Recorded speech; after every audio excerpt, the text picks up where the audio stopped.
Hola, no te quiero hacer perder mucho el tiempo, así que voy directa al grano. Si quieres escuchar el audiolibro completo, echa un vistazo al enlace en la descripción. Podrás disfrutar de una prueba totalmente gratuita que te dará acceso a un amplio catálogo de audiolibros. Pero espera, que hay más. Por si todavía tienes dudas, a continuación te dejo con un pequeño fragmento del audiolibro. Disfrútalo.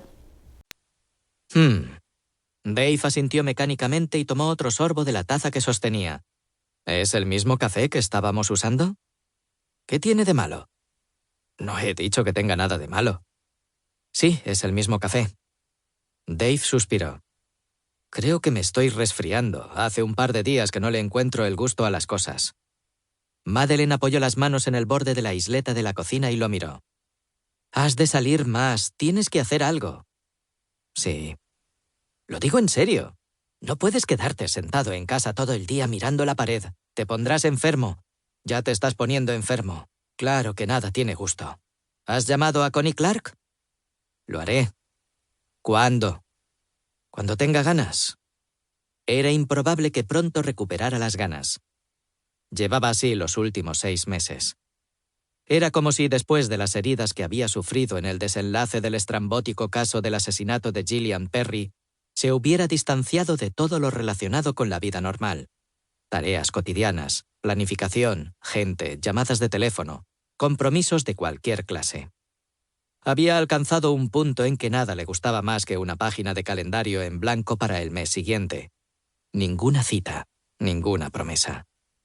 Había llegado a equiparar reclusión con libertad. Al mismo tiempo, sin embargo, sabía que aquello no era bueno, que no había paz en su libertad. Lo dominaba la hostilidad, no la serenidad. Hasta cierto punto comprendía la extraña entropía que iba desenrollando la tela de su vida y que lo estaba aislando. O al menos podía enumerar las que creía que eran sus causas. Casi en lo alto de la lista situaría los acúfenos que había estado sufriendo desde que salió del coma. Con toda probabilidad el problema había comenzado 2 semanas antes, cuando le dispararon 3 tiros casi a bocajarro en una pequeña oficina. El sonido persistente en sus oídos, que el otorrino le había explicado que no era un sonido, sino más bien una anomalía neuronal que el cerebro interpretaba erróneamente como un sonido, era difícil de describir. El tono era agudo, el volumen bajo, el timbre como una nota musical apenas susurrada. El fenómeno, bastante común entre músicos de rock y excombatientes. Era misterioso desde el punto de vista anatómico y, salvo por algunos casos ocasionales de remisión espontánea, por lo general incurable. Francamente, detective Garney, había concluido el médico. Considerando lo que ha tenido que pasar, considerando el trauma y el coma, terminar con un suave zumbido en los oídos es un resultado más que afortunado. No era una conclusión que pudiera discutir. Aún así, eso no le facilitaba acostumbrarse a ese tenue gemido que continuaba cuando todo lo demás estaba en silencio. El problema se agudizaba por la noche. Lo que a la luz del día podía parecer el inofensivo silbido de una tetera en una habitación distante, se convertía por la noche en una presencia siniestra, una atmósfera fría y metálica que lo envolvía.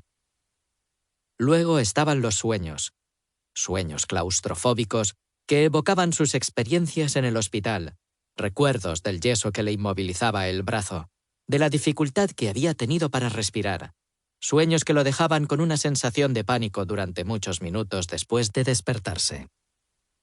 Todavía tenía un punto entumecido en el antebrazo derecho, cerca de donde la primera de las balas le había destrozado la muñeca. Se miraba a ese lugar de manera regular casi cada hora, con la esperanza de que el cosquilleo remitiera, o en días más depresivos, con el temor de que se extendiera. Sentía dolores ocasionales, impredecibles, pinchazos en el costado, donde la segunda bala lo había atravesado.